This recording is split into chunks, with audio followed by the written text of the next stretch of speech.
didn't know that part of the story. I don't know that I realized you were in the audience when we presented Ethos Angels, and I do know you made the wrong decision.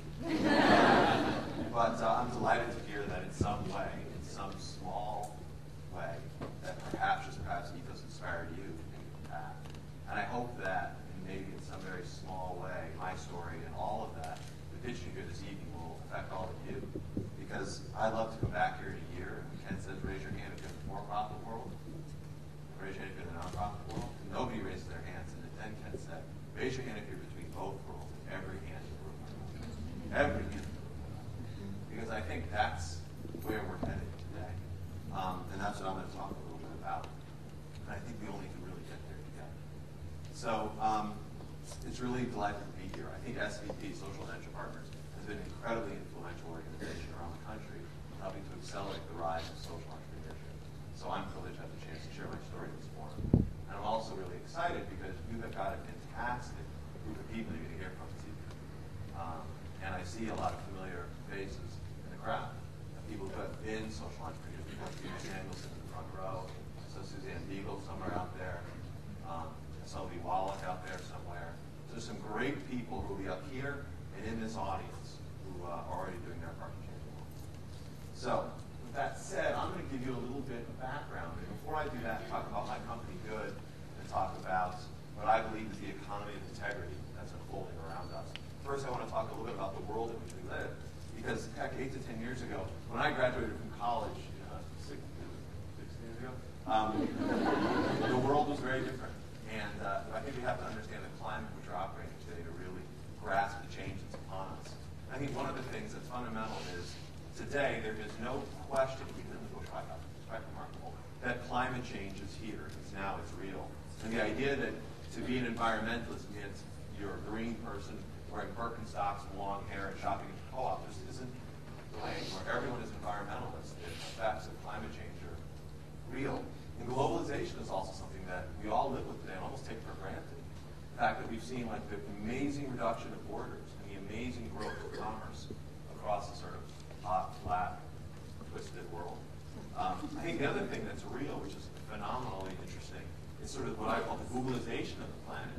So how many of you in the audience use Twitter? Raise your hands.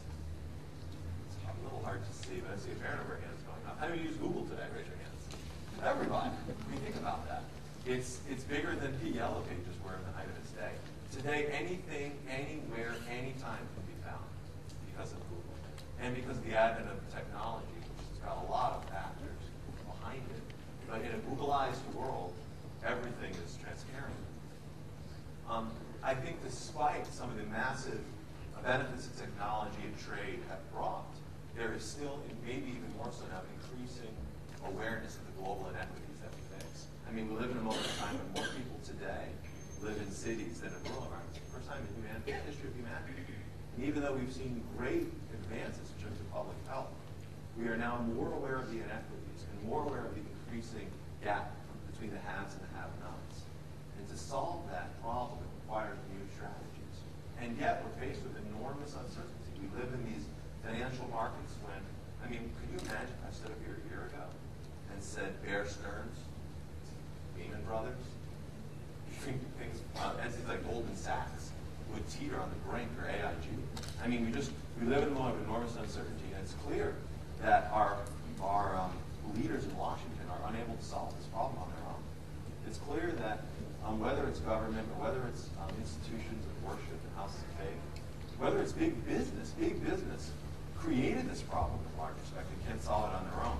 So the ideological notion that we just rely on the free market to solve all our problems doesn't work. Markets can't just be free, they also must be fair.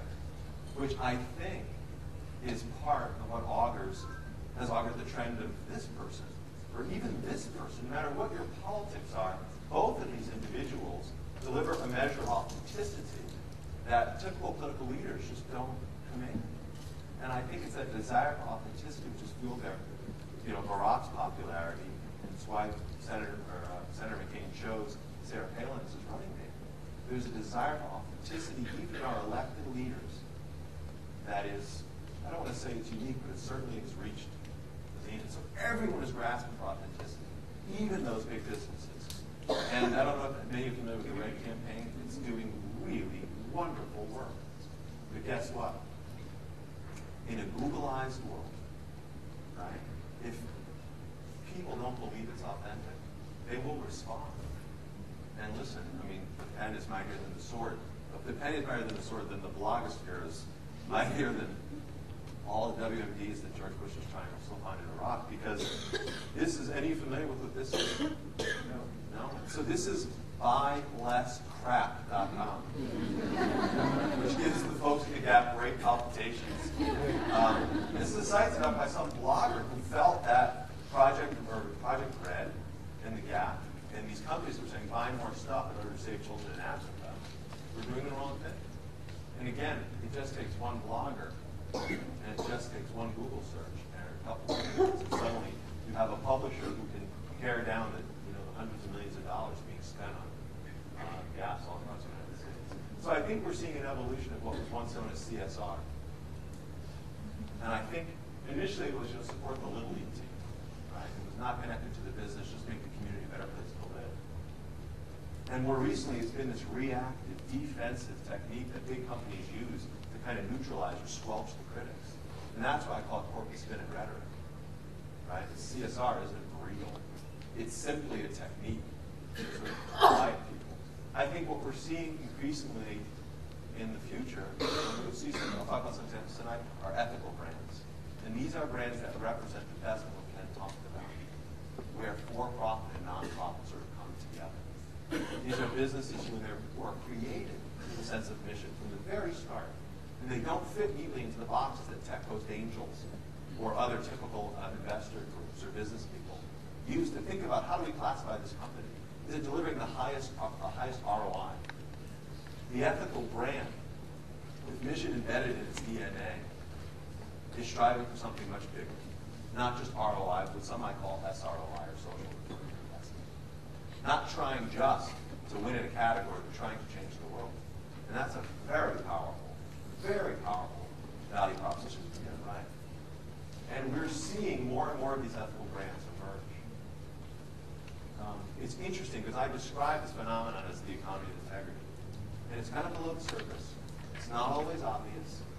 But as much as you may feel like the folks on Wall Street were screwing the little guy, there's really interesting organizations like Shore Bank in Chicago, or New Resource Bank up in the Bay Area, or Good Capital, which is an interesting mutation of what one might call a private equity firm, and other financial services companies, which are changing the category.